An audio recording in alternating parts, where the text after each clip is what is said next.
매일의 시사를 원컷으로 원컷 시사 시작합니다. 윤석열 대통령의 탄핵 심판이 헌법재판소에서 진행됩니다. 하지만 이 과정이 과연 공정할 수 있을까 논란이 거세지고 있는데요. 야당은 헌법과 법률에 따른 정당한 절차라고 주장합니다. 국민 다수가 탄핵을 지지하고 있으며 이를 통해 민주주의를 바로잡아야 한다는 입장입니다. 반면 여당과 보수 진영은 정치적 보복이라며 강력 반발하고 있는데요. 윤 대통령이 합법적으로 당선됐고 탄핵 사유도 미약하다는 겁니다. 헌법재판소는 중립성과 독립성을 강조했지만 재판관들의 정치적 성향과 과거 판결이 논란이 되며 신뢰성에 의문이 제기됩니다. 이번 판결이 한국 정치의 방향을 결정할 중요한 분기점이 될 가능성이 높은데요.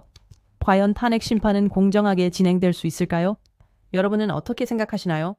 믿기 힘든 사건이 벌어졌습니다. 대전의 한 초등학교에서 우울증을 앓던 40대 교사가 8세 여학생을 살해하는 비극이 발생했습니다. 가해 교사는 어떤 아이든 상관없이 같이 죽으려 했다고 진술했는데요. 범행 전날 흉기를 구매하는 등 계획적인 모습도 보였습니다. 이 사건은 학교 안전 문제뿐만 아니라 교사의 정신건강 관리가 제대로 이루어지고 있는지 의문을 제기하고 있습니다.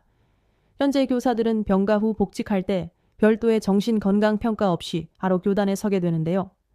정신적으로 취약한 상태의 교사가 학생들과 함께하는 것이 과연 안전한 일일까요?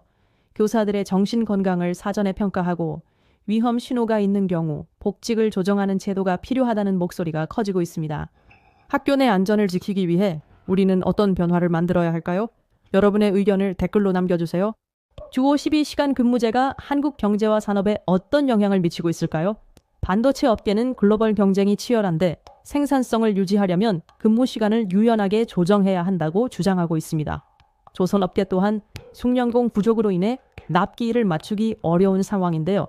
하지만 노동계는 주 52시간제가 근로자의 건강과 삶의 질을 보장하는 최소한의 장치라며 반박하고 있습니다. 과로와 장시간 노동이 사라지면서 근로자의 삶의 질이 개선되고 효율적인 업무 분배가 가능해졌다는 긍정적인 의견도 있는데요. 정부는 일부 업종에 대해 탄력 근무제를 확대하는 방안을 검토 중입니다. 하지만 이 정책이 산업 경쟁력과 근로자 보호 사이에서 어떤 균형을 잡을 수 있을지 논란이 계속되고 있습니다.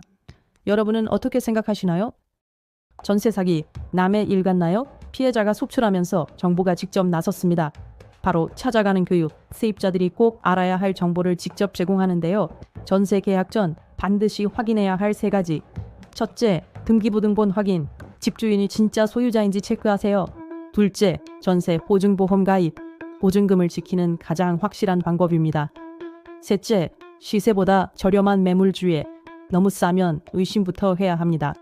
정부는 이 교육을 통해 전세 사기 피해를 사전에 예방하고 세입자들이 안전한 주거 환경을 만들 수 있도록 돕겠다고 밝혔는데요. 여러분은 이 정책 어떻게 생각하시나요? 전동 킥보드, 전기 자전거. 편리하지만 사용 후 배터리 처리 문제 알고 계신가요? 정부가 미 모빌리티 폐배터리 재활용 시범 사업을 시작합니다. 사용이 끝난 배터리를 수거하고 재활용하는 시스템을 만들 계획인데요. 배터리에는 리튬, 니켈 같은 희귀 금속이 포함되어 있어 재활용하면 환경 보호와 경제적 가치 창출이 동시에 가능합니다.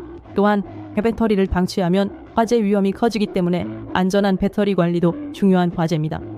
정부는 이 시범 사업을 통해 친환경 모빌리티 생태계를 조성하겠다고 발표했는데요. 여러분은 이 모빌리티 배터리 재활용 사업 어떻게 생각하시나요? 강남 부동산 다시 들썩일까?